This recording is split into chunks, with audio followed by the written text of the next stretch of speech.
Finally back in Lakenhearth, the Dungeon Dads have created a new paradigm in the Breen. One that lines up generally with the dream of the true Felipe Madamba and his followers from 360 years ago. The now lost kingdom of the Owlwood. Lakenhearth is almost utopian in its representation of different races all living together. Exhausted after a grueling campaign to the Red Cloud, Robert's Gift, and the center of the world, the heroes of Lakenhearth finally catch a few days' quiet recovery. Here's the state of the world outside of Lakenhearth.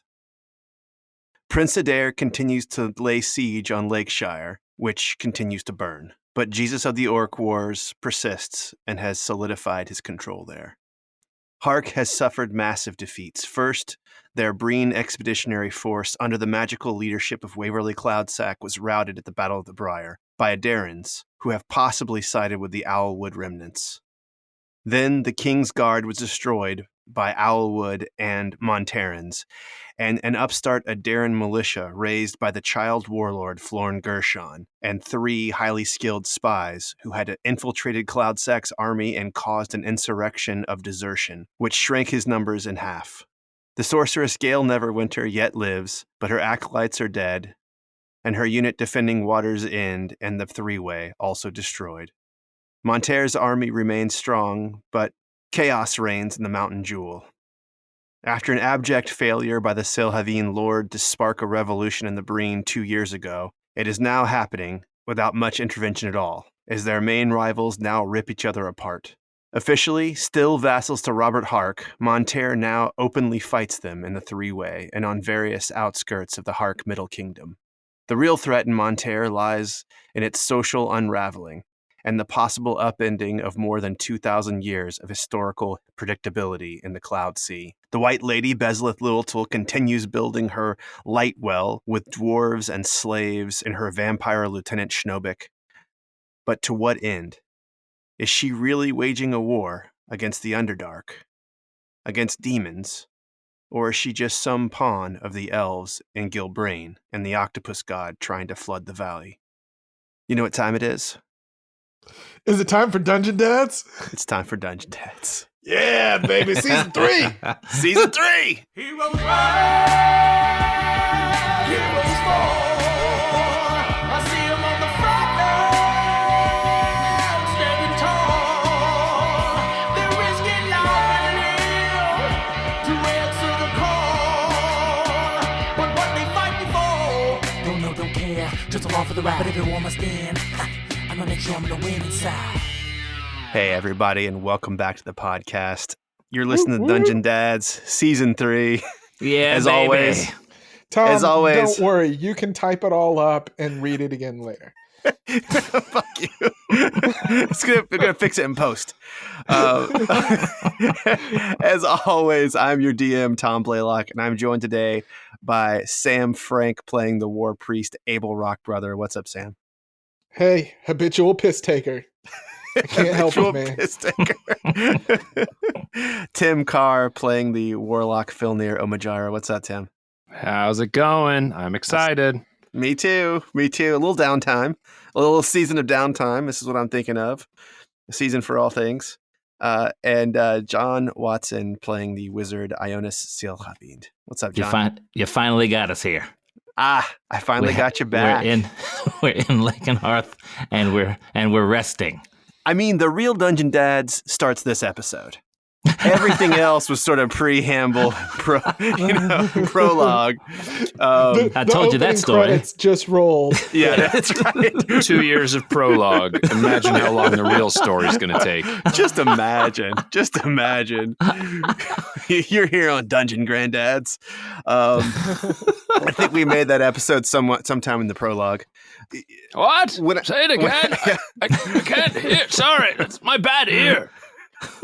Yeah, I got 2 bad ears. I meant it when I said you get a few days. And really what I mean is you're going to get more than a few days.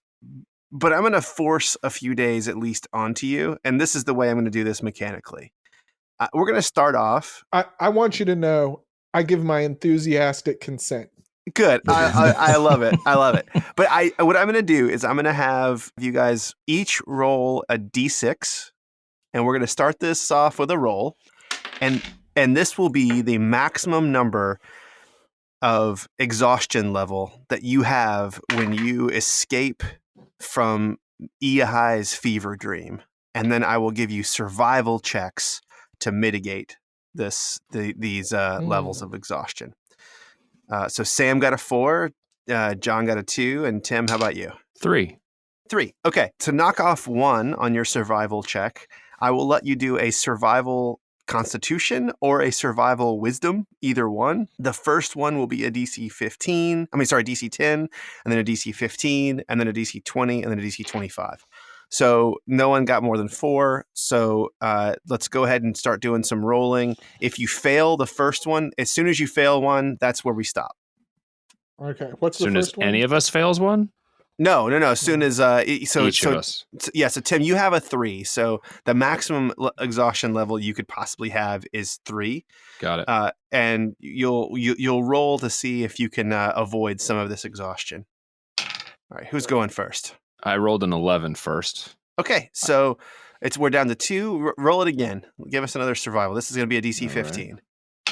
10. Okay, so you have 2 levels of exhaustion when you escape the Ehai fever dream. Okay. Let's go with John next. Okay, you said I can roll Constitution or Wisdom?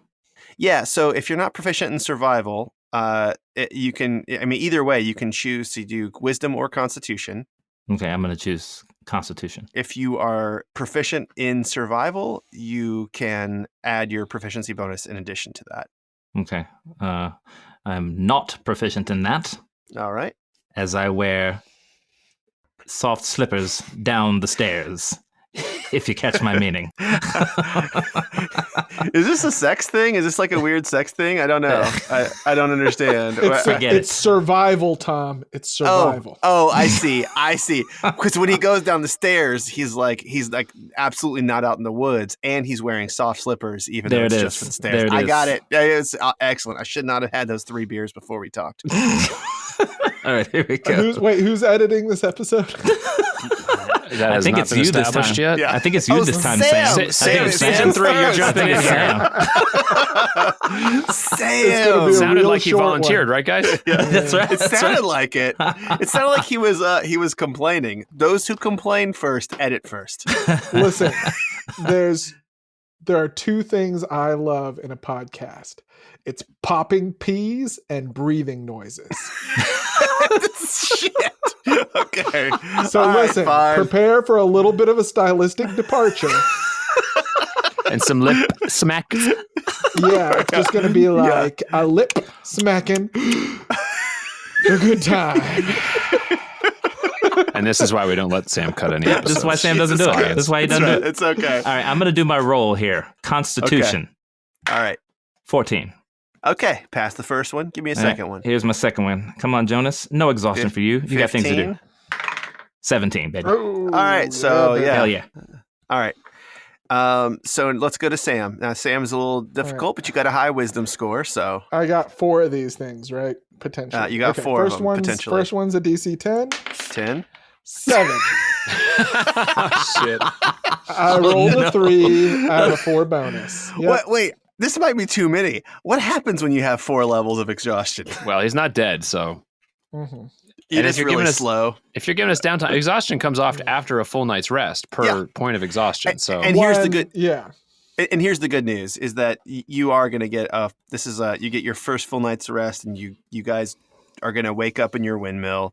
So everyone's down 1, but Sam, you still have 3, so that's good. And so I'm already down to 1. Okay. yeah, there you go. Well, look, I was getting disappointed in this season already. This is the first season where the first episode Sam didn't go down or get something chopped off. John, we're like 6 minutes in. I know it's I'm true. just saying, Well, but it was like episode 1 was last time, and episode 1 of season Yeah, 1, he went down okay. with a spear. Episode 1, season 2, his hand got chopped off. that's true. That's true. But nothing happened last episode, and I was just getting a little Listen, worried. You were asleep. Clean slate. Sam's going down tonight. Clean slate. Let's just pretend like Well, right episode now- 53 didn't happen. I do have disadvantage on attack rolls and saving throws. My speed is halved, and I have disadvantage on ability checks. All right, that's so good. This is perfect. Florin did say, you guys should meet up, but it's sort of understood that you will get to spend some time, a couple of days. He's taking care of everything. Literally, don't worry. Florin has it covered. So whatever you guys want to do, there is a merchant in town. I would not veer too far away from Lakenhearth during these days when you're sort of recovering from your most recent adventure. But I want to give you a chance to let me know what you want to do. I have an idea. All right. So you said there is a merchant. Is the merchant capable of acquiring magical items? So this person is a merchant he's supplied from Breentown. Okay. So he definitely could make inquiries in Breentown for you. Okay. Yeah. You honestly, though, Galwinia might be a better source for you. Okay. Than this merchant. If you're looking for something in particular, she at the very least is That's very true. connected with the Thieves Guild and all of that, and I bet she'd be willing to help out. I have a feeling. Yeah, I mean, she loves you. You got your problems, but she loves you. She wants you to survive. Yeah. So I want to try to get my hands on a ring of spell storing. Okay. So, of course, you know which room she's in. There's only 3 rooms at the inn at the tavern. So I'll let you make your way over and talk to her. Galwinia. Oh, hello, Filnyr. Looking for your sorry, sister, are you? Sorry, Mr. Percy. It's okay. Did not mean to intrude. I figured this was a acceptable hour to come. It's absolutely fine. Don't mind me. I choose to drip dry after my bath in the lake. Galwinia remains there in the lake. She asked me to tell you to go visit her there. She's very much clothed. Very well. Thank you, Mr. Percy. Glad to see you are well. Before you go, have you had a chance to speak with Master Ionus? About anything in particular? I am a bit worried. I spoke more sternly to him than I ever have, and I'm not exactly sure how he took it. When did you spoke to him? He sent me mind messages, sir. Ah, yes, he has done that before. He did not relay any feelings to me, so I am unfortunately not able to help you anticipate what his reaction will be in earnest. Well, thank you very much. I will put on my loincloth and the rest of my things, and perhaps I'll make a trip out to see him. I think a bit more than a loincloth, and that would be a good idea. Okay. See you in a bit. Indeed. All so I'll go out to the lakeside. Yeah. So Galwinia is out there, and she is she's speaking to an elf that has a small rowboat that he has pulled it up on the shore. And as they see you sort of getting closer, the elf, who you do not recognize, clearly gets very nervous for a moment, and then she sort of puts her hand up a little bit, and he gets a little bit more at ease. Filnyr, hello. Hello, sister. Good to see you. Very good to see you. This is my friend Eltar. Hello, Eltar. It's a pleasure to make your acquaintance. It is a pleasure to make yours as well, sir. I am back to Oglethorpe. It is very nice to see you, Galwinia, mistress, and please relay to the young chieftain what I have told you. I will do so, Eltar. Godspeed, and to you. And Eltar gets back into his boat and begins to shove off. Brother, I'm so excited that you are alive. We were not sure how that was going to go. Though it's a bit weird. Indeed. It was quite a strange experience. I half expected to have woken up some time after we had left, but it seems we missed no time at all. No time. We traveled through the chest, and there you were.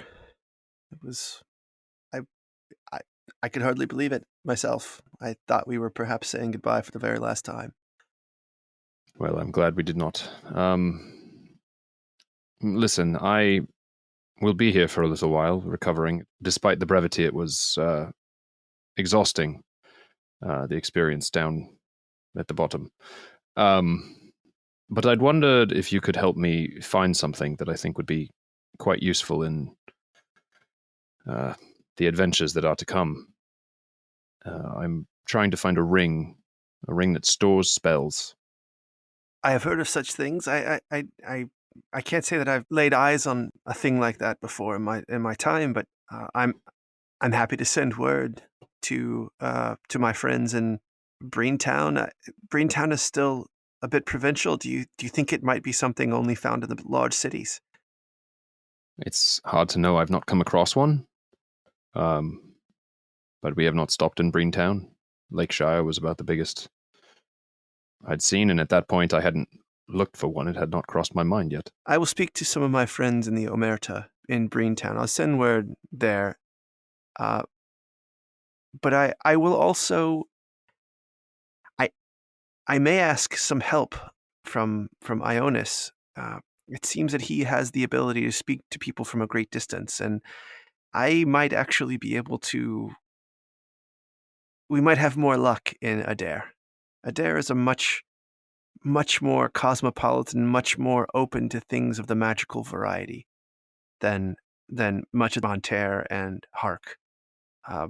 So let me do some exploring there in Breen. I'll let you know what I find out, and if we have to seek it out from Adair, that's what we will do.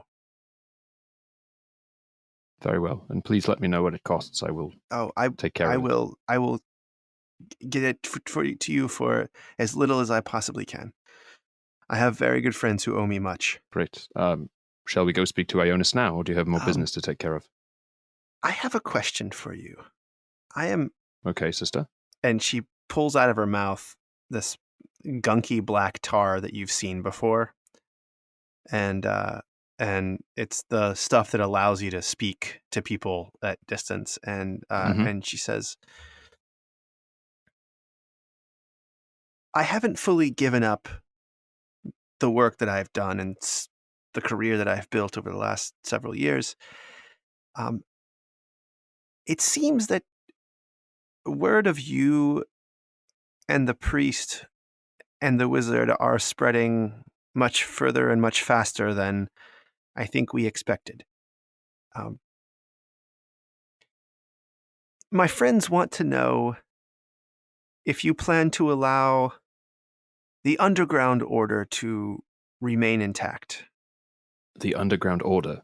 Should you succeed, my friends are worried, and they know that I have a connection with you.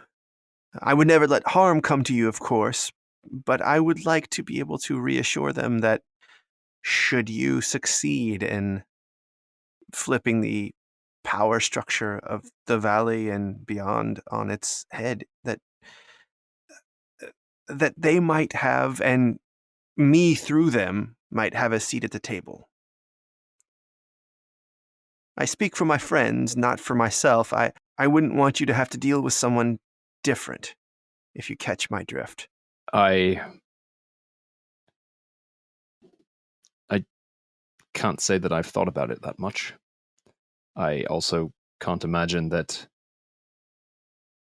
changing a power structure in the Breen will completely change the way people of the Breen do and the way things operate on various levels.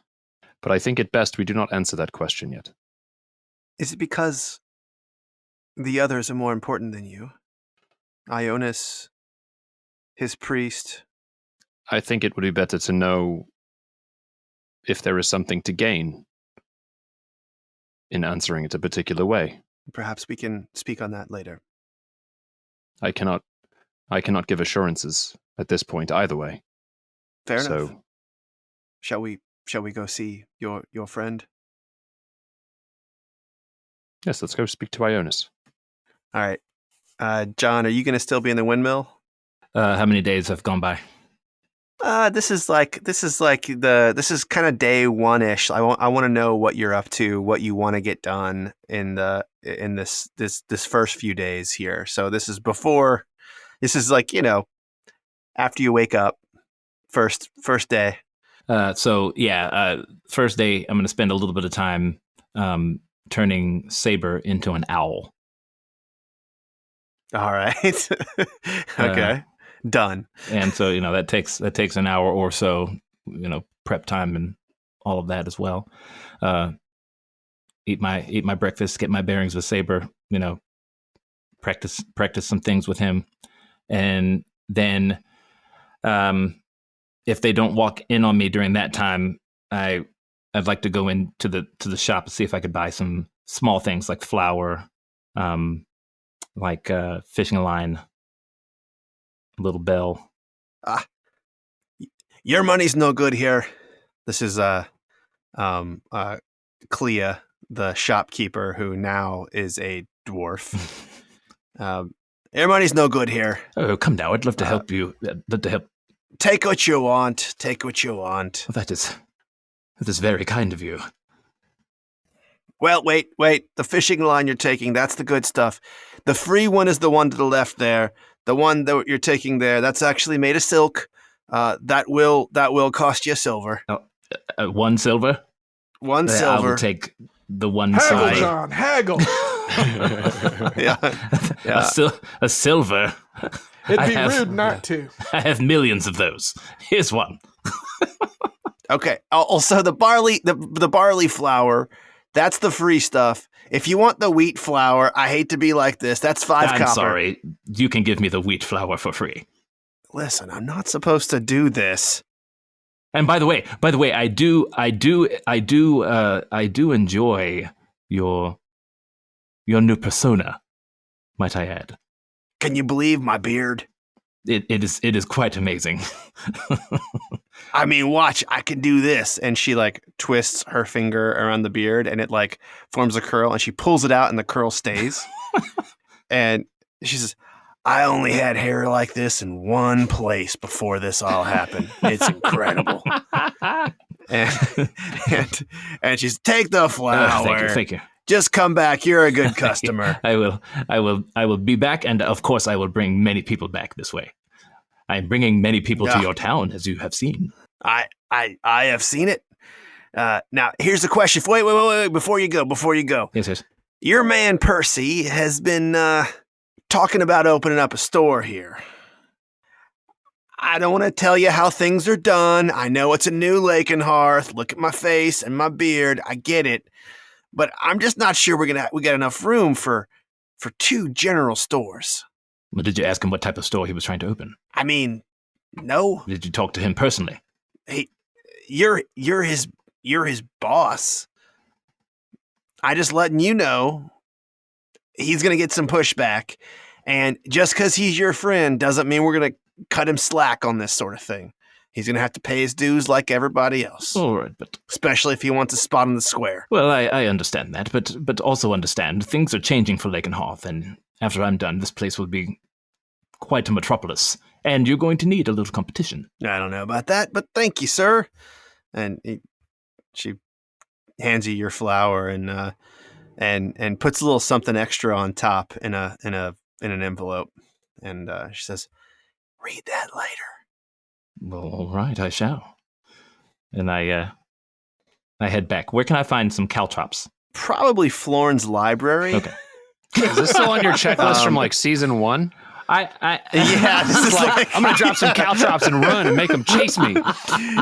It's like he put caltrops on his character sheet, but then put 0 next to it, and now he wants to fill up the number. I'm just of getting items. extra. Yeah, you get caltrop. Look, anything that's under 5 gold in the player's handbook, I'm happy for you to have. All right, no problem. And if you wanna deduct the gold, deduct half the gold you would normally have to spend on any of that stuff.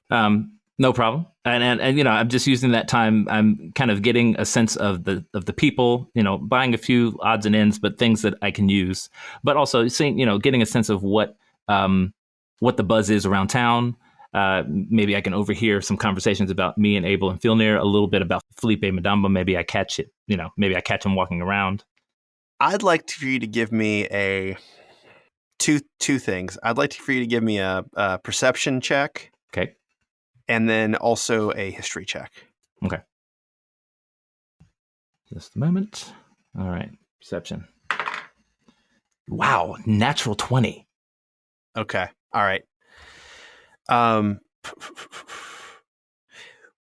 As you're leaving Clea's store, she says, "Hey, are you gonna be making a trip over to the Adaran siege camp anytime soon?" What? Why? Well, Florin told us we can't make our way over there, even if we have stuff to sell or whatever. And she's actually, you know what? I think you're probably the best person for this. And she hands you another envelope, and this one says it's for Crispin the Decent. And she says, "This is actually the real mayor of Lakenhearth, and he's out there at the siege camp. And I'd really love for you to, if you could possibly get this to him, I'd be very appreciative of it." It's just a little warning about how things have changed around here, so he doesn't freak out when he comes back and he sees all the different races. So what exactly is he doing? What do you mean? He's a man of honor. Why hasn't he been here? You're saying the Adaran siege camp? Yeah, he's been on the he's an one of Adaran those regular. He's been in for 5 years with the Adarans. He's about to finish up, as far as I can tell. I mean, he should have already finished up, but he was encamped right outside of town when Prince Adair came in and brought Despo and some of the other folks here and conscripted them. So I know he's still alive. Gods, this is getting complicated. Yes, thank you. I do have plans to run into them eventually. Crispin the Decent. Crispin the Decent. Crispin the Decent. I will give this letter to him. All right. Well, thank you so much. And as you're leaving again, she says, "Oh, and I shouldn't have to say this. Obviously, his eyes only." Understood. All right. Okay. And then what's the second thing you wanted me to do? I forgot. History check. History.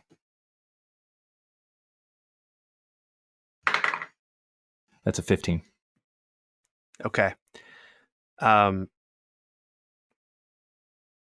There's only one other person that you've ever heard of who had the moniker of the Decent, and they were not decent. Hmm. And you've never heard of Crispin before. But it is a little odd in the Breen for people to take on titles like that. Okay. All right. Interesting. All right, Sam, how about you? And then we'll get back to Filnyr and Galwinia coming back after that. I'm so tired. Do you want to take another nap? So tired. No, I think I need to go talk to Felipe Madamba. Okay. Slowly get over there. Yeah. Half speed. So, you know which room in the tavern he's in.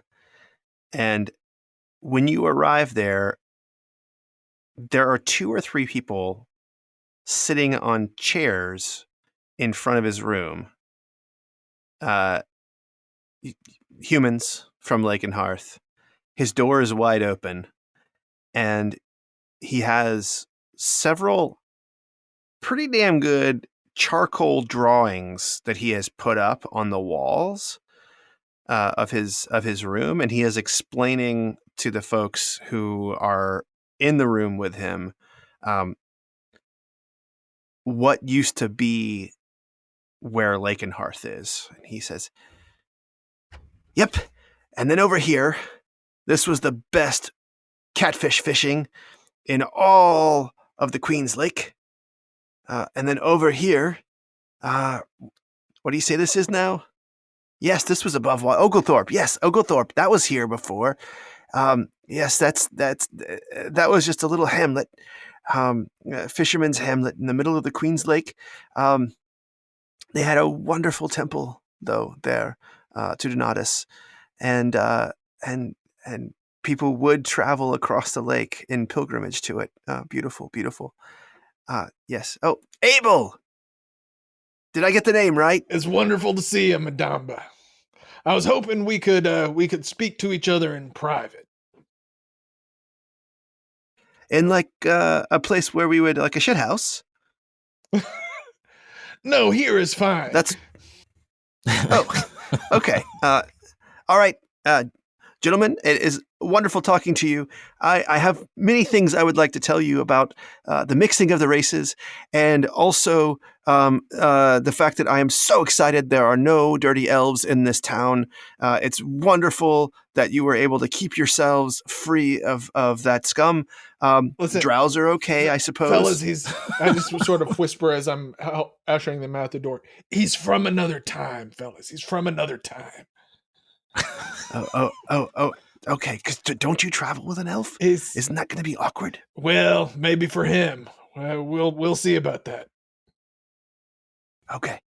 Well, he is fascinating. You should hear what he has to say about Monterre as well. Very interesting. Well, Abel, Robert. This is my war room. Robert Hark the First was a great leader, but I wouldn't necessarily ask his opinion on modern politics and society if you catch my meaning. Yeah, good luck. Good luck. He does like to talk, though. I came in here and asked him. I just asked him what he wanted for breakfast, and he began to draw these things. So she leaves. Abel. Madamba, before we get any further, have you ever raised a barn? When I'm from, that can mean two things. It could mean burn down a barn or create a barn out of sticks. Create a barn. Have you created? Yes, I have created a barn before. So, in the beginning, you have to have sticks of a defined measure, and everyone has to make sure that they're at the same level when they're ready to raise the wall. That's what I want to talk to you about. I want to have sort of a level setting conversation. Interesting. Wait. Human? Are you asking me to take over your little fledgling army here and whip them into shape? Quite the contrary, Felipe Madamba. We may need to have some hard and difficult words about the current state of things. Now, take nothing that I'm about to say as any... I'm not impugning your character, your qualities as a war leader, your goals, your values, merely stating the facts of the situation. The army of the Owlwood is decimated and in disarray. Kagaset had many fine qualities. Being a good war leader doesn't appear to be one of them. She ran things into the ground. The fact that there is such a thing as an army of the Owlwood 200 years later is astounding in and of itself. While they are an asset and they're full of many fine people, they are not a power in this valley. So you're saying that the castle is gone? I'm saying that many things are gone. Understood. I feel like I'm taking this very well. I just want to say this. I just want to put this into your ear. And I want to congratulate you Yes. for that. Listen, Felipe. May I call you Felipe? Absolutely. You've been through a lot. and have had not much time to adjust. I can understand what a shock this may all be to you. And I mean, the fact that we're even ready to have this conversation now is a testament to your fortitude and your adaptability. Here's the thing, and I want you to finish, but for me, I feel like I was about to set off on the great campaign, the one that I was made to lead and win. And here I am the next day. I've never been stronger. I've never felt more sure about anything in my life that the things we fought for then remain things to fight for now, remain important. Just talking to these good people here in Lakenhearth, I can tell that the dream is in fact alive and should be fought and killed for.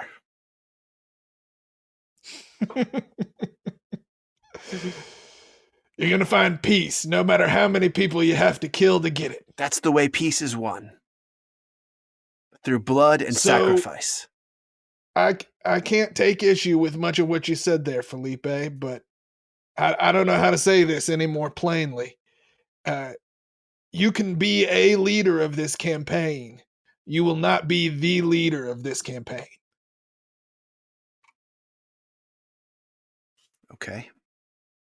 The armies of this town, the armies we've rallied in the valley, they swear themselves to Jonas Silverwind. The Montaran. We are aligned in goal. We are aligned in value. We share the same dream. But in the end, there has to be one head making the decisions. With our council, with our support. But one man has to have the final say, and that's going to be him. Now, is that something you can reconcile yourself to? You're a military man, I take it. I can tell. More or less. Some days less, some days more. And you know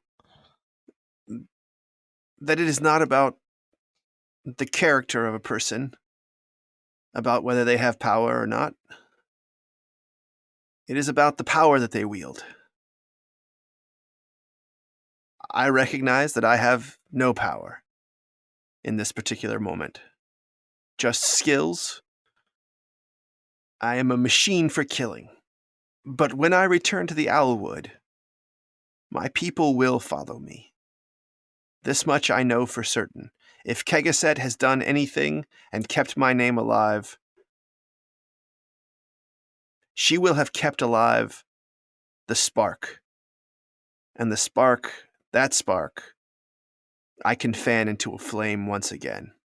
When I raise my barn, will you be willing to speak on my behalf to your Jonas Silverwind?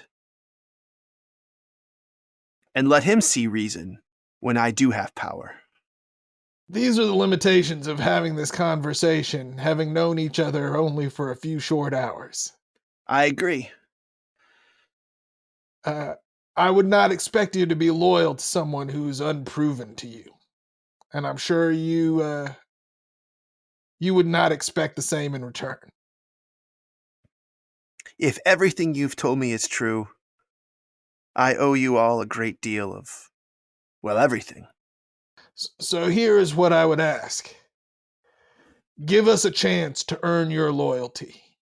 Make no moves to undermine Jonas or his rule, to peel soldiers away from his army, to rally the Owlwood in opposition to him. Give us a chance to prove to you that we are aligned in this. Give us a chance to earn your loyalty. Agreed. And in return, we will not hinder your movements or your conversations, your assembly with whoever you might wish. But if you'd like to coordinate your purpose with ours, I'm sure we could find an appropriate task. We would be better working together than separately. I will need to return to the Owlwood. And here's my ask of you. Go there with me. Oh, Lord, I'm so tired. Not now. Obviously not now. I Oh, wouldn't even thank know. God. I'm not even sure how to get there at this point. I know the overland travel is something that we must do. And the land is different.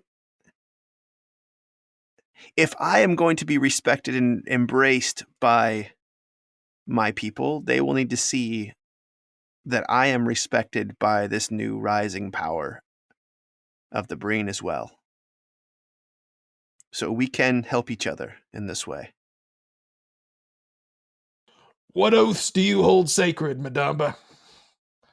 Apparently 300 years ago, I held my oath to the Owlwood sacred. Independence from Monterre.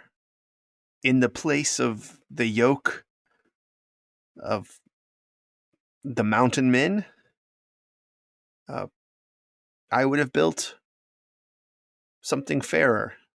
It's something more diffuse, where every man is in control of himself and gives himself to his leaders, is not taken by his leaders.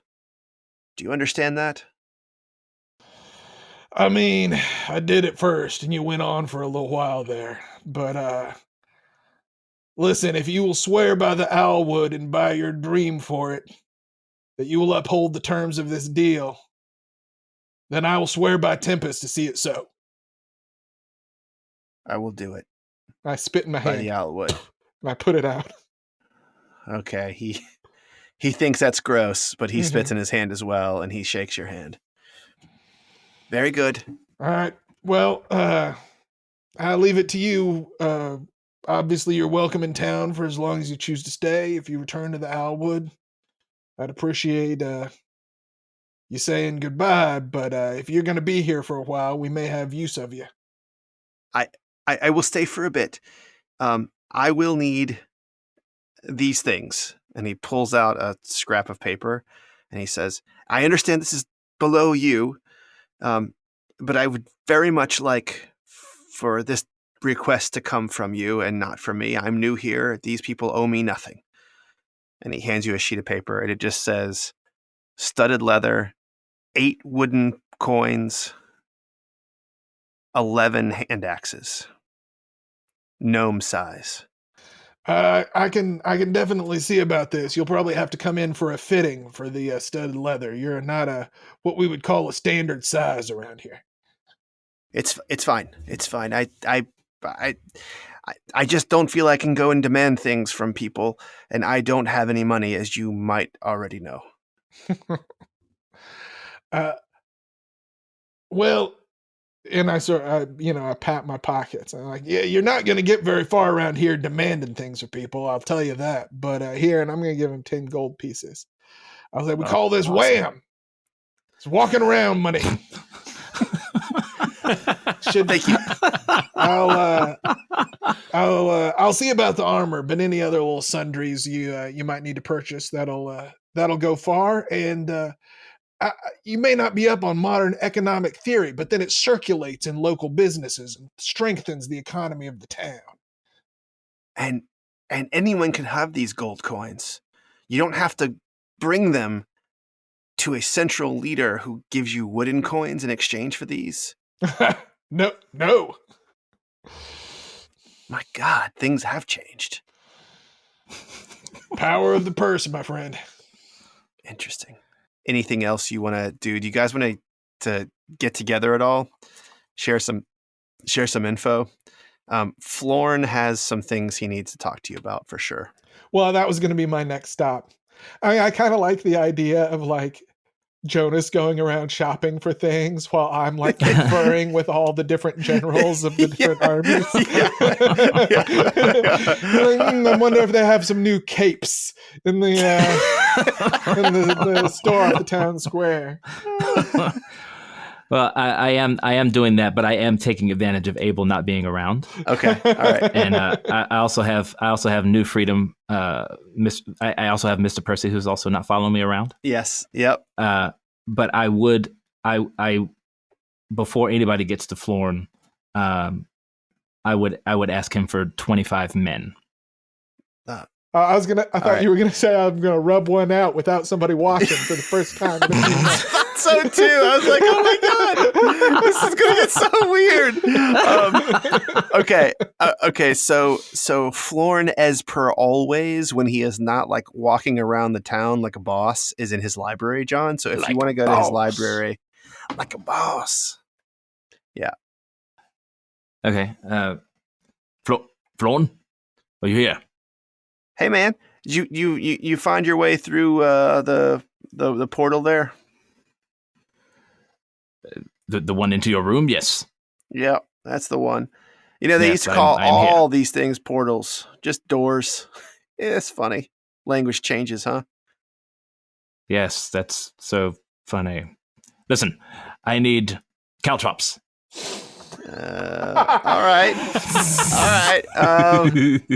Well, what are you gonna do with these? And he opens up a drawer and like pulls a bag out, and he says, he weighs it in his hand. It's like, it's a lot. And he goes, I mean, how many do you need?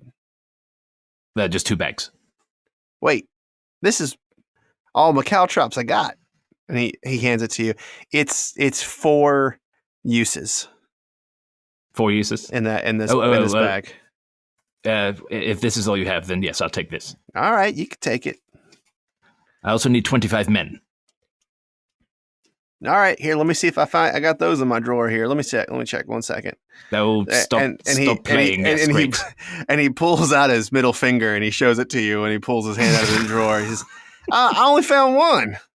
What do you mean you need 25 men? You guys just got half my town killed. I mean, yeah, they came back, but I mean, look, have you seen Sabina? Have you seen Clea? All these people seem perfectly happy with what happened to them. Yeah, but they're not as good at swinging a sword as they used to be. I'm sorry, dwarves aren't good at swinging swords? Listen, it's like they learned to walk yesterday. You think they're going to be able to swing those swords like pros with those little stumpy arms they never used before? Florn, we will get them there. We have an amazing general in Abel, and then we've found another general, Felipe Madamba. He's here, the legend. Yeah, you've been talking about him for a long time. You said he wasn't worth a damn. I don't agree with that, and I would never say his name 3 times while I'm alone in the bathroom by myself. You know the legend, Florn. We like to downplay things sometimes, but you know the legend, and he's here. All and right. we will make sure that your people are taken care of, as we always have. Well, what are you going to do with my people? And I'm going to go for a walk. And when do you need them? I need them now. You're going to leave town. Okay, but you don't need fighters. I need to be guarded. Well, I can guard you better than 25 of these people. And you got Abel and Filnyr. They'll help you out. I mean, Abel looks tired. But Filnyr. I've put them all through quite a lot. And I really just need to find out some information. Well, I mean, look around here. You're a man of books. Look. All right, what do you want to know? Here.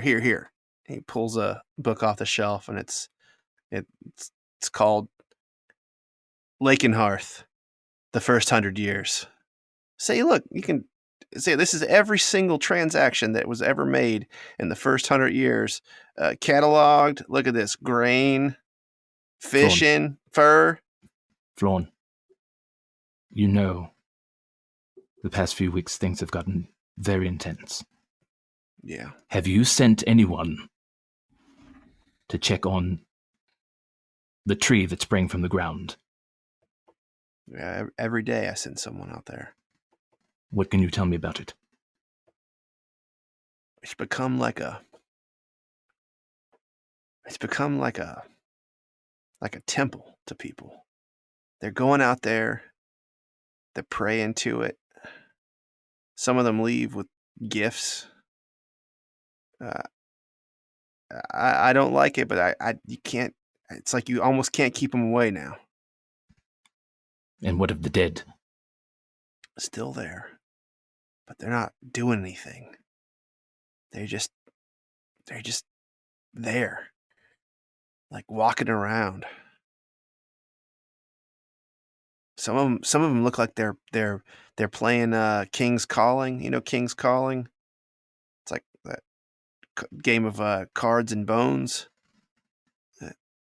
It's off-putting, man. And the people that go and visit the tree are not assaulted by the dead? They're not assaulted by the dead, but some of them leave and they don't look right. Do you believe people are taking things from the tree? Yes, definitely. Some. You want to talk? You want to talk to someone who did? Is someone here who took something from the tree? Yeah. I would very much like to talk to this person. Not now, though. Okay. What do you know of the Bramble Wall? I mean, nothing.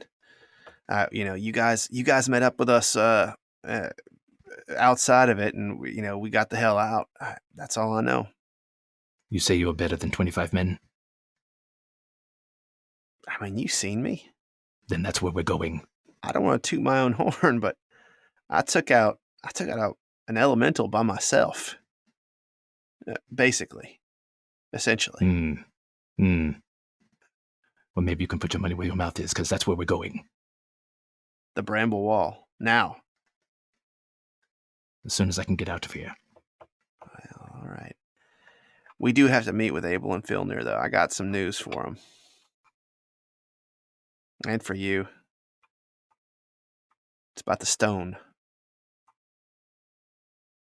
The stone that Abel carries? No, man, the stone for the wall. You promised these dwarves a job, and I don't have any stone, and I found some stone. Right. All right. Yes. All right. Yes, well, yes, let's go back to the mill then and meet with them. And Filnyr, you're still milling about with Galwinia, yeah. So Ionus and Florn go through this weird passageway in the windmill, then pop up in there, and they come in. And Florn says, "Oh, party's all here. Abel asleep again?" Shortly. All right. Well, welcome back, everybody. I know you have a lot of questions. I want to let you sleep as much as you can. I told you I was going to be taking care of things while you were gone, and I have been.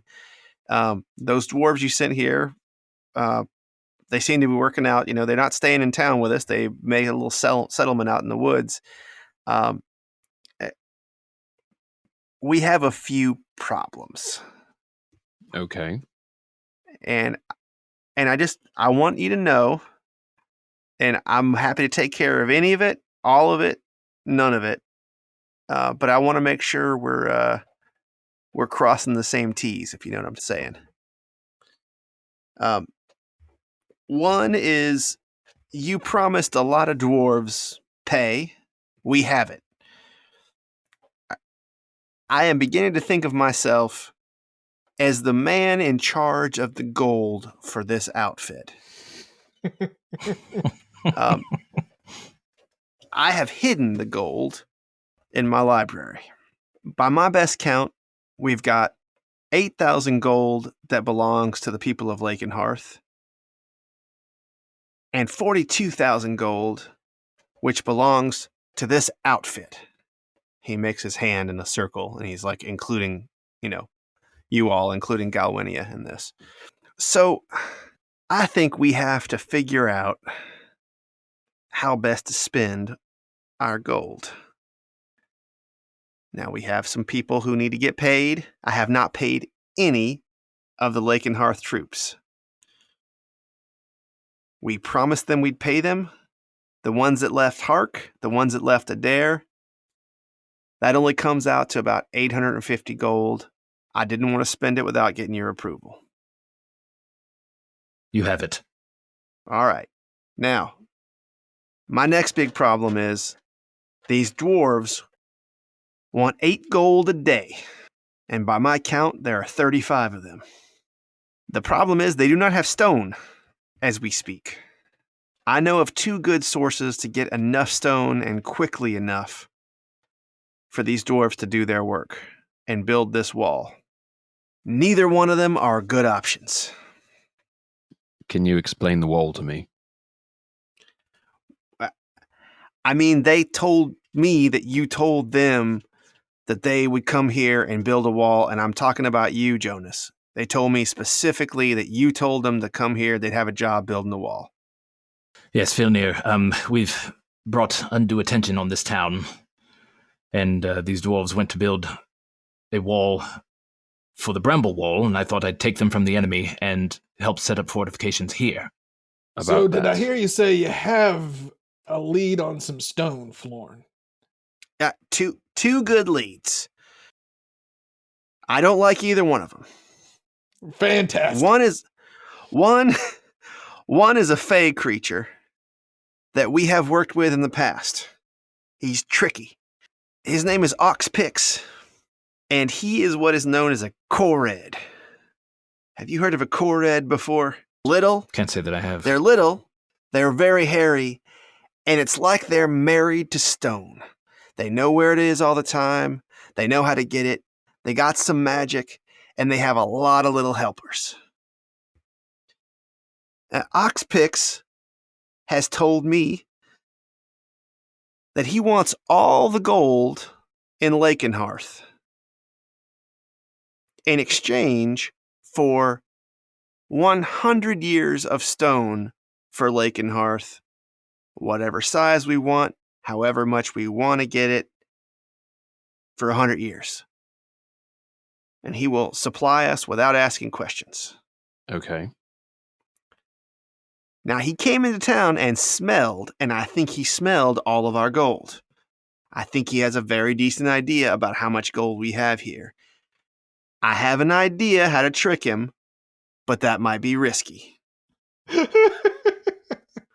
Next. I gotta tell you, municipal dealings in a fantastical world are a whole different order, aren't they? They're different. Now, the other one, I think we want to take care of this problem no matter what, but it's a challenge. I was visited about a month ago by a Dirger. His name is Dagmoon.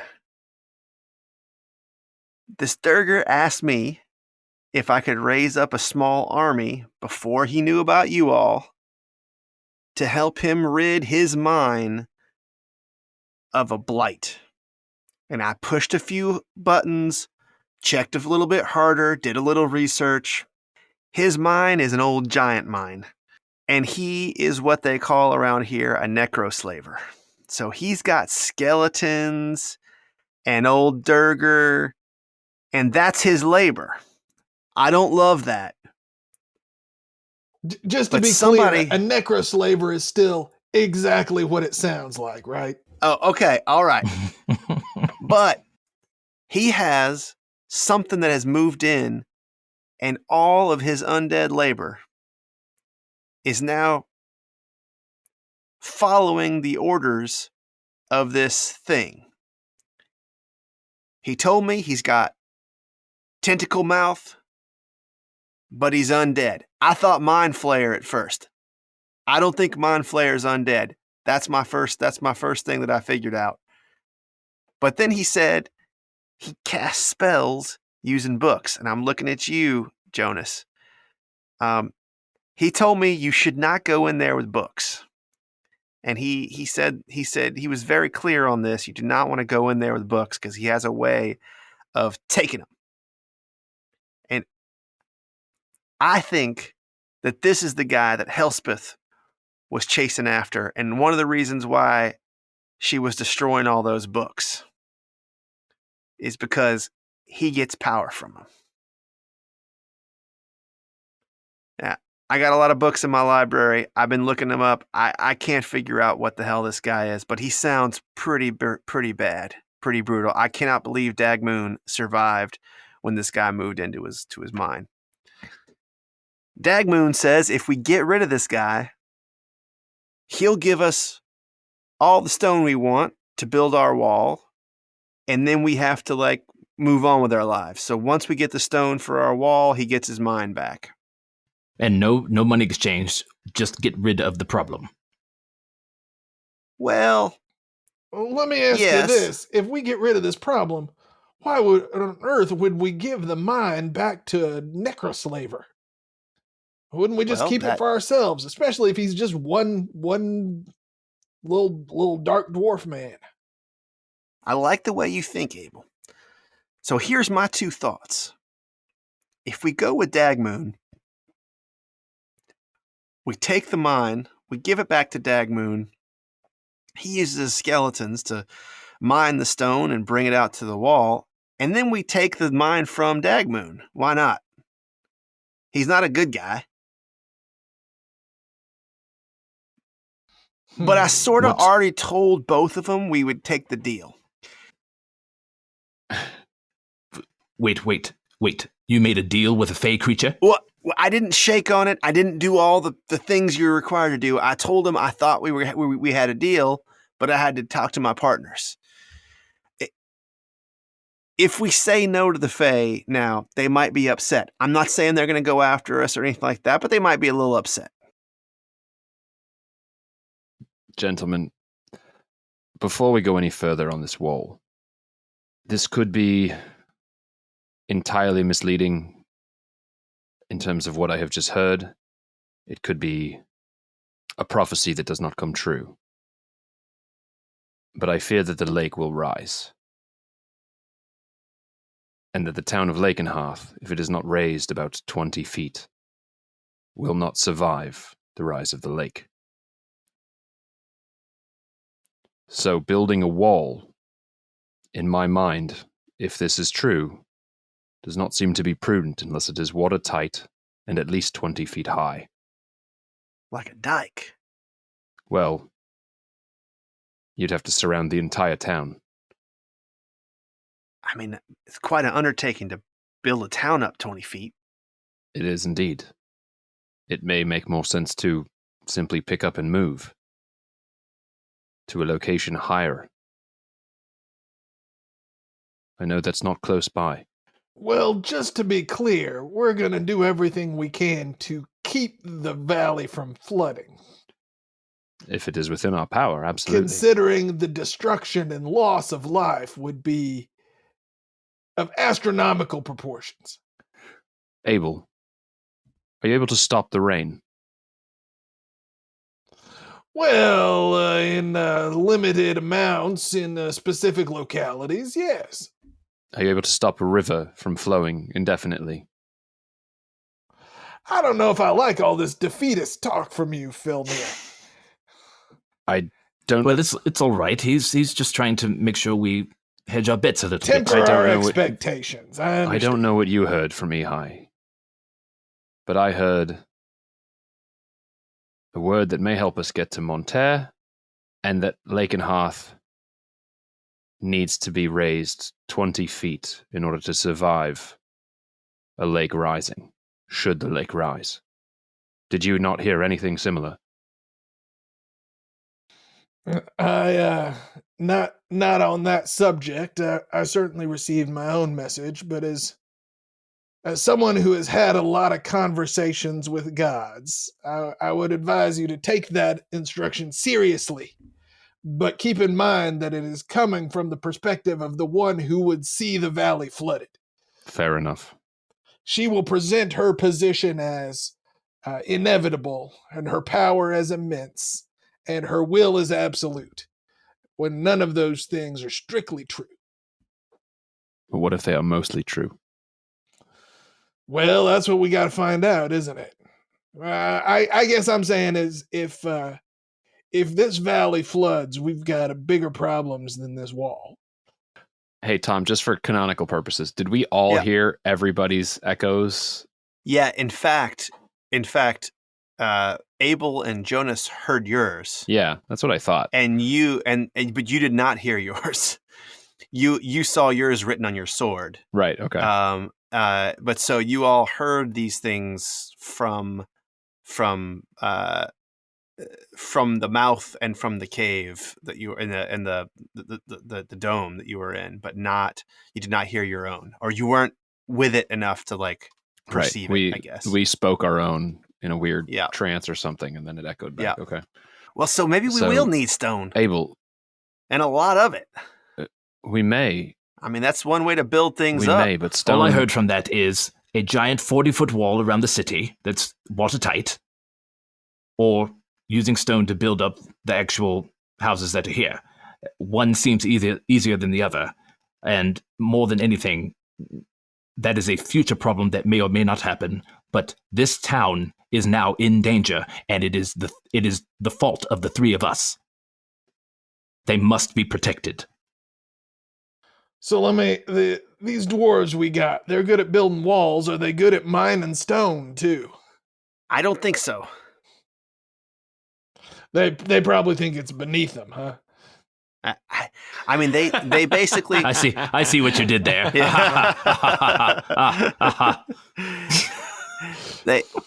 They came to me with a drawing, and they said, around the forest or through the forest. And I said around the forest because most of our economy comes from the forest. And you go through the forest and you got to destroy it. So it's a little bit longer than they thought it was necessary. And then they said, well, here's how much stone we need. And I don't know these numbers. And I went and I told the two people that I knew had some knowledge about the way stones are measured and the way stones are cut. And they said, it's a big job. And one of them said, I don't even have a mine anymore. So that's where I am. Now, I'm happy to tell these dwarves to go fuck off.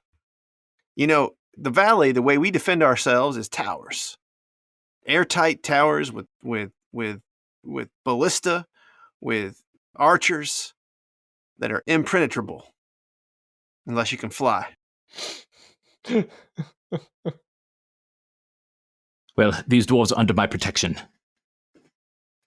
Therefore, they will not fuck off. Well, that's why we're here. I figured as much. 8 gold a day per dwarf is a hell of a lot of money, though, King Jonas. Well, in an effort to save more lives, we've brought them to us, and we need to take care of them. All right. So I guess you just need to let me know which one of these two you want me to pursue. Dagmoon, the Durgo Necroslaver, or Oxpix, the Corrid Fae. I'd rather not deal with the Fae. None at all. Well, I think I know how we can get around it. If there's one thing worse than dealing with the Fae, it's tricking the Fae. Well, Can't we simply make a deal for less gold for less years? We don't need 100 years worth of stone. Well, now hold on. We don't know that. No, of course we don't, but we don't need to give him all of the gold that we have, do we? Certainly we could make a deal for 25% with an option to renew. I don't think that's how the Fae work. It may not be, but it's worth asking. They like big fat round numbers, like all and 100 like years. All. But here's the thing. If it's in an extra dimensional space, it's not in Lakenhearth. We could simply move it to another place as well, and it's not in Lakenhearth. This is what I'm thinking. But if he's already smelled the amount that we have... we just say, we're sorry. You said you wanted all the gold in Lakenhearth, and I think we should leave a few thousand here and then hold him to it. I think we have to be very careful with the Fae and make sure that the deal is made when he has a chance. If you say he can smell the gold, that he knows how much he's smelling. I don't think we simply lie. All right. Well, that's your choice. But I'm not making the decision. I'm simply making a suggestion. I have to stop us here. Coming from money, I know that the best thing you can do is to own something. And we have an opportunity, should we clear it out, to control the ore. Yes? Yeah, for sure. And maybe find miners for it later, or give other people here another job. But if we go and take this mine from the necro-slavers, we're doing everyone a favor, and then we have control. I think I hear what you're saying. So we're all agreed. I'll go negotiate with the necro-slavers. All I'm saying is that this option sounds more sound to me. Do we know where the mine is? Mine/quarry? We know about where it is. I don't know exactly where it is. I think it's definitely, and he sort of sticks his head out the windmill. He says, "Oh, over here. Let me show you." And he points in the distance, and there's a small hill that goes up. He says, "It's definitely in that hill. I don't exactly know how to get into it, but I know we could figure it out if we had enough time to hunt around it. We'd find it. I think we should just make a deal with Dagmoon, and I mean, look, he's not an honest fella. If we decide to renege, we take it from him." Let me explain a few things to you here, Filnyr. Because this is politics on a scale that you haven't had to deal with yet, young master sorcerer. So let me just school you in a couple of things here. One, our reputation is now important.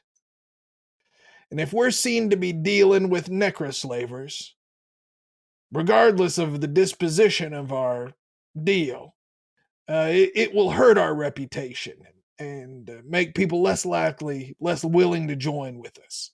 Secondly, especially when we don't have a whole lot else to offer, our word has to be as good as gold.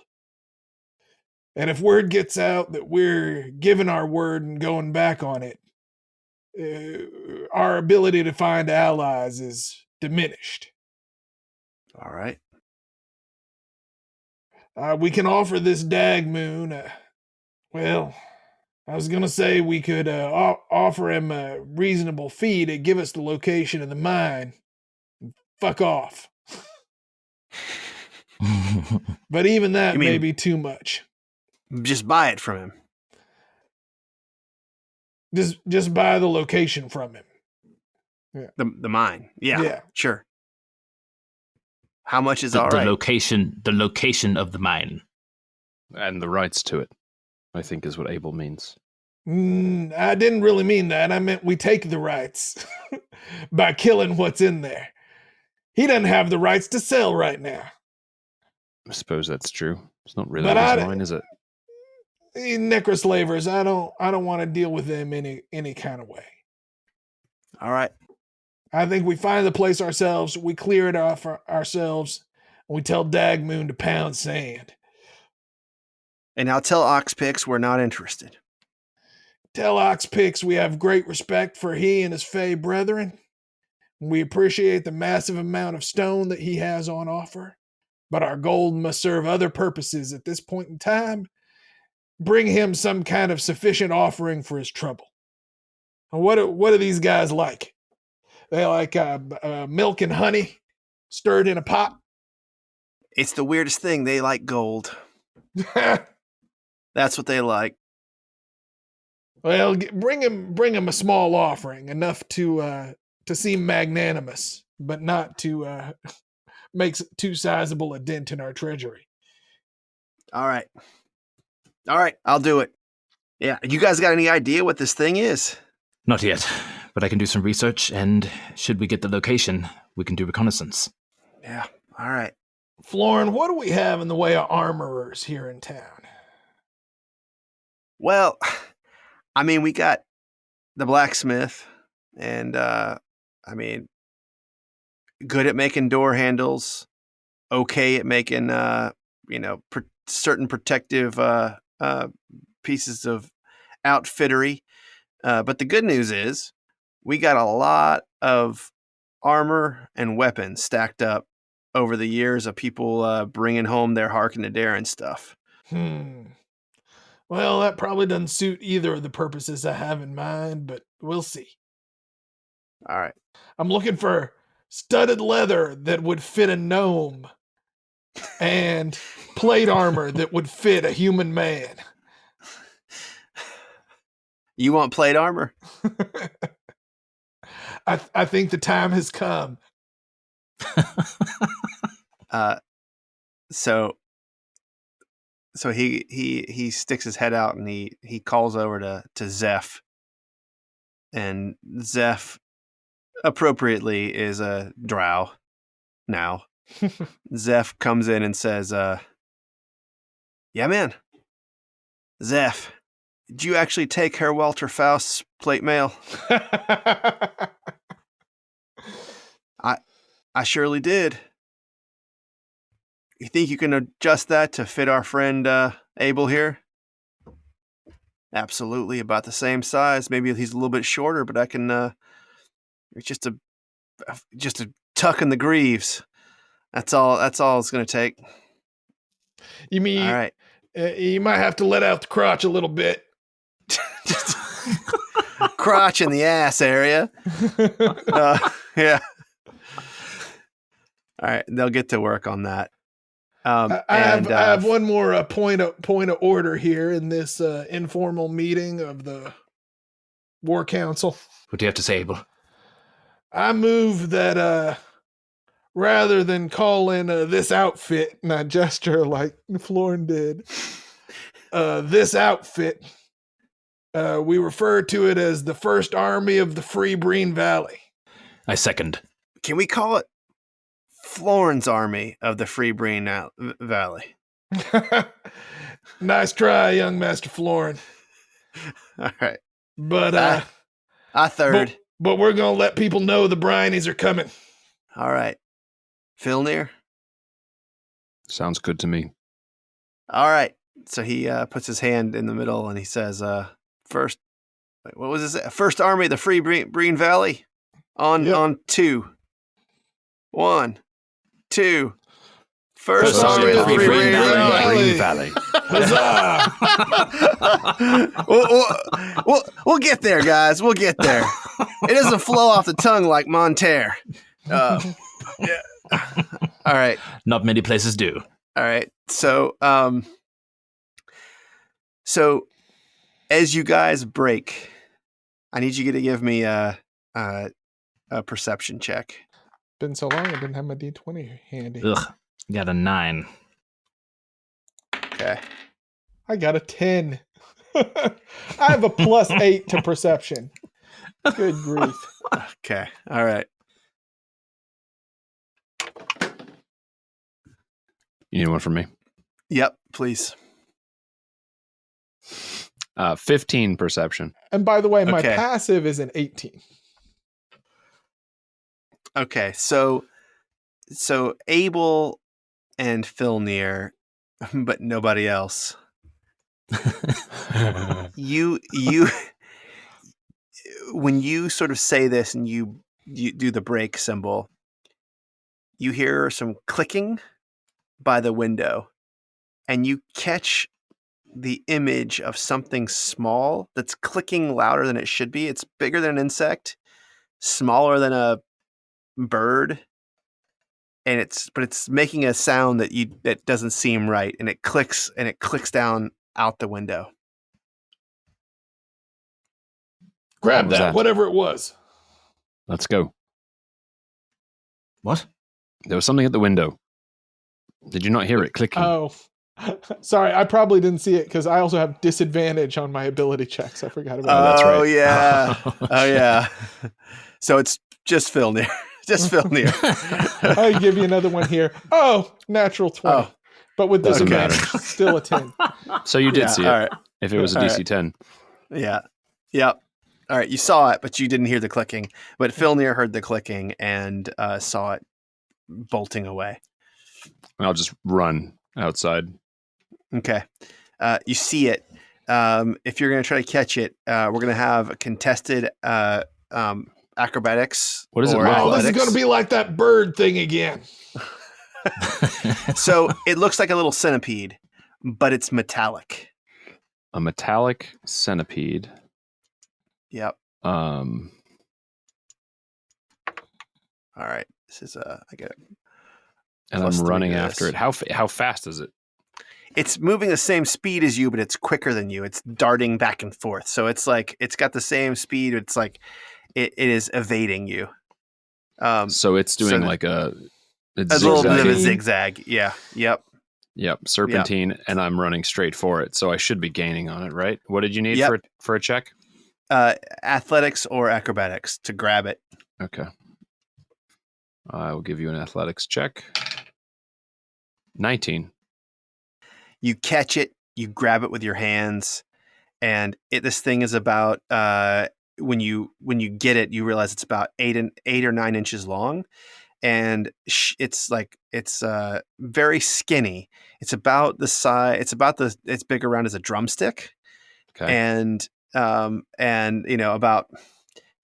half as long as a drumstick. hmm And it's whipping back and forth, but you hear it clicking in odd ways. And as you sort of flip it over on its belly, you see that it's just completely hollow on the underside, and it's just the shell. It's just a metallic shell, except the very, very, very tip where a brain would be, there is a glowing red ruby there. I'll show it to everybody else. Presumably they came outside after me. Yeah. I did. Looks I don't magic to me, know. Jonas. That's your area of expertise. Certainly magical. There's nothing inside. It looks almost like a child's toy if they made child's toy out of metal. There's a glowing... What is this? I'm gonna send my mage hand to Filnyr. Let me see. I'll make sure the mage hand actually has a grip on it before I let go. Okay. And then go ahead. So you see the same thing. You can give me an Arcana check on this. Yep. That's an 18. So you have seen a teacup once be animated in a similar fashion, but you haven't seen anything that was. This appears to have been built for this very purpose, to run around and be centipede-like. You've not seen that done before. Can I pry the ruby out of it? You could try, yeah. I've got a dagger on my inventory, so I'll pull it out. Yeah, there's no roll for this. The ruby comes out and it glows, and the metal body just stops moving and it just limps. It's just limp, and it even falls apart as you do that. And you see that the ruby is glowing, and it's a regular ruby except for this glow, and then you see for just the split second as you sort of examine this stone, you see an eye, and the eye closes and the ruby stops glowing, and you hold in your hand a regular gemstone. But it's a ruby, right? So it's going to be worth It's something. a ruby. That gives me an idea. What if we convert all our gold into gemstones? And then make the deal with... Never mind. Sorry, we've got other things to think about. Filnyr, what did you see? The ruby seemed to somehow be controlling the body, so I pulled it out, as you saw, and For a moment only, it looked as if there was an eye within the stone, but you can see it's not there any longer. Someone clearly animated this in a way to perhaps spy on us. How do we know? We need to get rid of that. How do we know the eye won't come back? I'm not sure that we do, but I'm not sure how it would come back. Florin Maybe with walks your over and knowledge says, of Arcana, you would be able to tell us, is it possible to enchant something at such a great distance? Or is it something that must be enchanted before it is sent? Is the To do its person work. who sent it within the town? Or could they be from a great distance away? Well, these are all possibilities. I'm afraid maybe it's linked to another object where the other person is. I just do not know. I don't know enough about what magic was used. Are you saying it's a palantir? A scrying? The lost seeing stones? But they're not all accounted for. It's exactly my point, Abel. Florin walks up and says, well, if you guys don't want to take any chances, I know exactly where I can put it. And he reaches out to take the stone from you. Wait a second now. Where are you going to put it? I was going to put it with the gold. Oh, no, I don't know about that. Do you have not another ethereal plane you can put it on? I mean, first off, fellas, I'd say let's look at this as a symptom of our success. Clearly, we're doing well enough that somebody thinks we're worth spying on. So that's something. Yes, well, I should tell you, I spoke to Galwinia this morning. Our reputation has preceded us faster than even she thought it would. We are apparently known elsewhere, and perhaps we are people of interest, if you will. The priest, the wizard, and the warlock. That reminds me of a joke I heard one time. Let's go to the bar, and I'll tell you. A priest, a wizard, and a warlock walk into a tavern. And that's where we'll end the scene. What I'd like to do though is I'd like to get the numbers for your items that you're looking for. So John, I'm assuming you're willing to help. Jonas is willing to help Filnyr look for his ring of spell storing. Absolutely. So Galwinia has a person that she wants to send word to, and you will have to do that. And this is going to take 3 third-level spells to convey all the information. And the first guy is going to give a name. The second guy is going to give a name. And what I'd like to do is I'm going to let Tim roll a persuasion check with advantage. Oh yeah. And I'm not going to tell you what the outcomes are going to be, but higher is better. Almost always. And there is a non-zero chance of getting your ring of spell storing. Not when you're All right. rolling a d6 for levels of exhaustion. I can tell you that. Right. That's why I said almost always. Lower is better when it's damage to us, right? That's right. That's right. Okay, so with advantage, my persuasion check. Here we go. 2 dice. 23 is the better roll of the 2. Okay. So in the first conversation, the guy knows exactly who has it and gives the name to Jonas, and gives some pointers on how to approach the subject with him when you contact him. He is used to being contacted through sending. So the next one, we're gonna do a persuasion check from Jonas. And this persuasion check is with advantage, and this is to a 10 or better is going to allow Filnyr to use his persuasion check on this guy to get the ring. So you're getting the intro here? Yeah, John's getting the intro here. Okay. All right, here we go. Persuasion advantage. It's a 20. Okay. So now now Filnyr, this guy has it, and he's sort of like going back and forth with Jonas about it, and it's more about like how he's going to get the thing here than anything else at this point. And he's not convinced that he's got it within his power to do it safely. And so I'm going to have you do one more roll. This is going to be a persuasion or deception check to convince the guy to send his people out with the ring. My bonus is the same. And is this with advantage or straight? With advantage. With advantage. Okay. Yep. All right. Here we go. 17 is the better of the two. So this is the good news. He has a way of getting this ring to you within the next 2 weeks. Okay. The bad news is he wants 11,000 gold for this thing.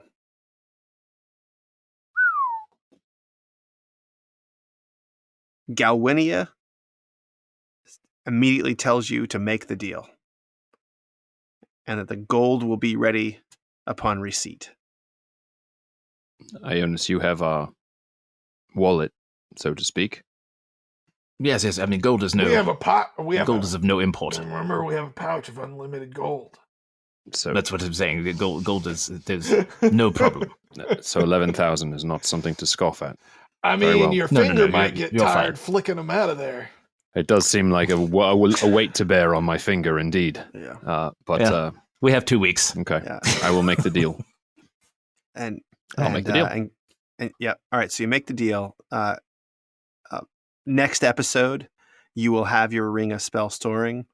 We will roll on the way you get it. But Galwinia says, there's no way we're paying that guy 11,000 gold. Let me take care of it. I'll As get you it wish. for you for 1,000.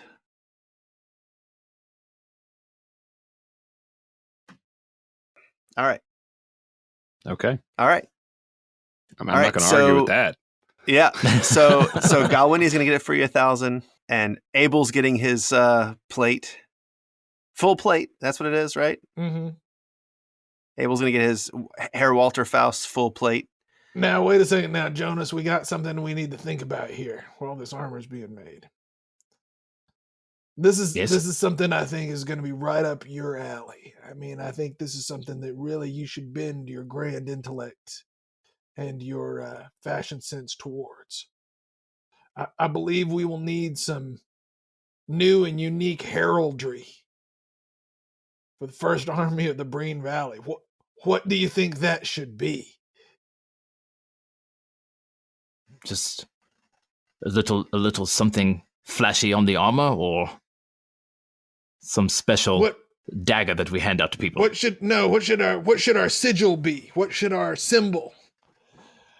What will be the image that unifies the people of this valley and rising up in self-determination?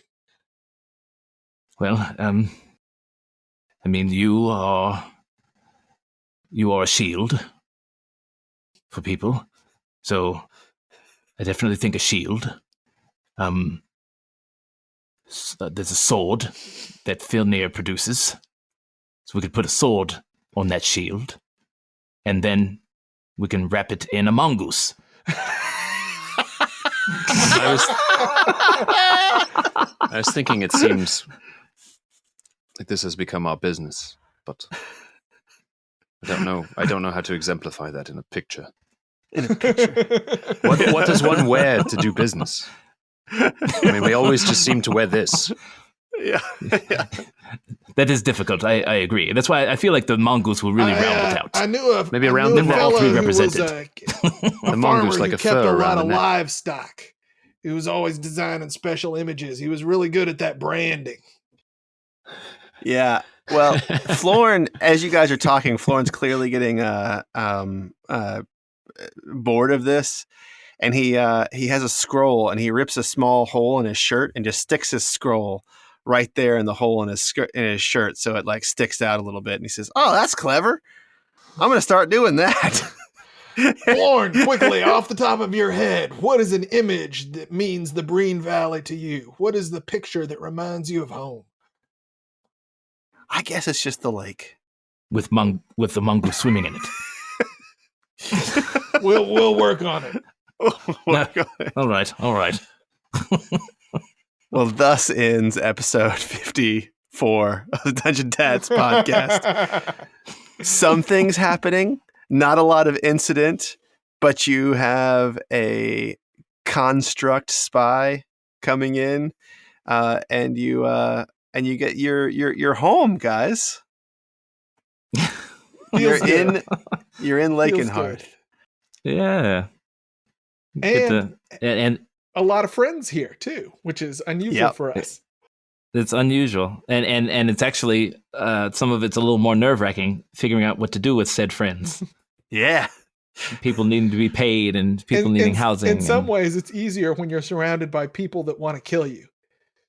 Yeah, decision making. Yeah, in Dungeons and Dragons, that's a simple problem. Smaller. Yeah, that's right. Yeah. How can I kill them first? So in the next episode, you guys will have these items, and I'm going to give you one more roll to do some research for what this creature is that you're going to be going up against, and I'll give you a chance to prepare your spells accordingly based on the information that you get. And I'm looking forward to you guys acquiring this mine. This is awesome. That'd be pretty badass. Mine. Roaring fires, red meat off the bone. Yeah, and they call it a mine. A mine.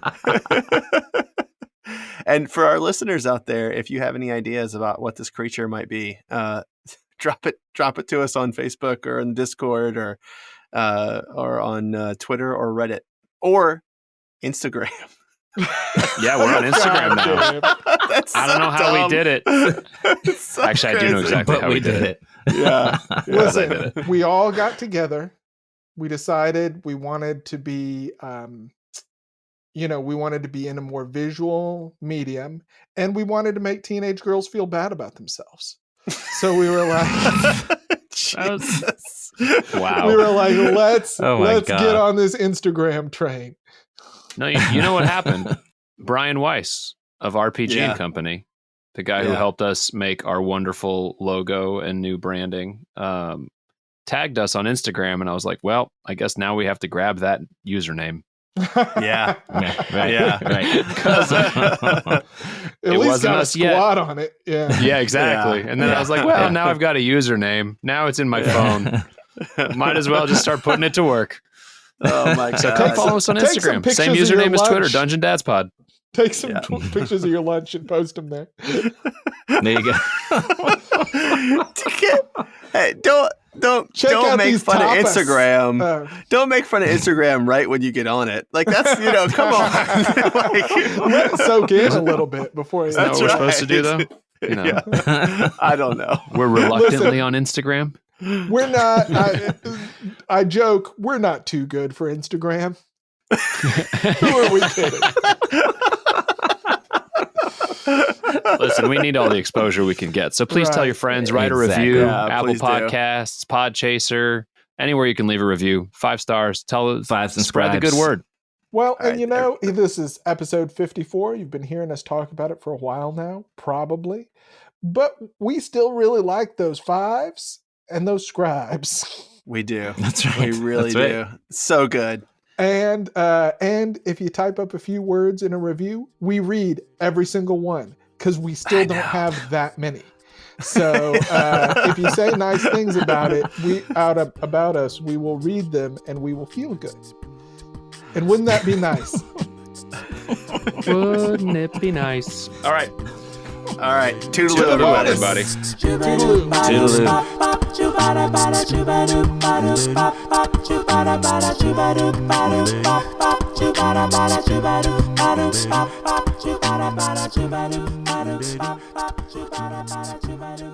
Toodaloo.